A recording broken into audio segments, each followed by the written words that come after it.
आज हम एक कहानी सुनाने जा रहे हैं एक छोटे से बालक हनुमान की, जिन्हें अपनी ही शक्ति का अंदाज़ा नहीं था। बहुत पुरानी बात है। जंगल में एक ऋषि जी एक बड़े पेड़ के नीचे शांति से बैठकर तपस्या कर रहे थे, आंखें बंद, मन शांत और भगवान का नाम जप रहे थे। तब वहाँ छोटे हनुमान आ गए। उनका मन बहुत चंचल था। उन्होंने सोचा, ये ऋषि जी इतनी देर से आग बंद करके क्यों बैठे हैं? चलो थोड़ा खेल करते हैं। पहले उन्होंने धीरे से आवाज़ लगाई, पर ऋषि जी ध्यान में इतने मगन थे कि हिले तक नहीं। तब हनुमान जी को शरारत सूझी। वो पेड़ के पास गए और अपनी पूरी ताकत से पेड़ को हिलाने लगे। पेड़ जोर जोर से कांपने लगा, पत्ते गिरने लगे, डालियां हिलने लगी। ऋषि जी का ध्यान टूट गया। उन्होंने आंखें खोली और गुस्से से बोले, कौन है जो मेरी तपस्या भंग कर रहा है?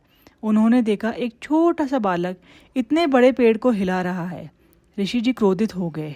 गुस्से में उन्होंने कहा, तुम बहुत शक्तिशाली हो पर अपनी शक्ति का गलत इस्तेमाल कर रहे हो, इसलिए मैं तुम्हें आज श्राप देता हूँ कि तुम अपनी सारी शक्ति भूल जाओगे।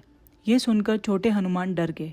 वो ऋषि जी के पास गए और हाथ जोड़कर बोले, महाराज, मुझसे गलती हो गई, कृपया मुझे माफ़ कर दीजिए। ऋषि जी का मन पिघल गया। उन्होंने प्यार से कहा, बेटा, जब भी कोई तुम्हें तुम्हारी शक्ति याद दिलाएगा तब तुम फिर से बहुत शक्तिशाली हो जाओगे। ये श्राप नहीं, तुम्हारे लिए वरदान बनेगा। समय बीत गया। हनुमान जी बड़े हो गए। फिर एक दिन श्री राम जी की मदद के लिए समुद्र पार करना जरूरी हुआ। सब चिंता में पड़ गए। तब जामवन जी हनुमान जी के पास गए और बोले, हनुमान, तुम भूल गए हो कि तुम कौन हो। तुम पवन पुत्र हो, तुम में अपार शक्ति है।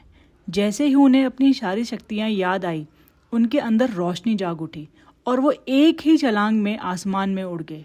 तब हनुमान जी समझ गए, उनकी शक्ति हमेशा उनके अंदर थी, बस उन्हें याद दिलाने वाला चाहिए था। इसी तरह हमारे अंदर भी एक छुपी हुई शक्ति होती है, बस कोई ना कोई चाहिए जो हमें उसे याद दिला सके। ऐसी और रोचक कहानी के लिए फॉलो करें माइथो टेल्स किड्स।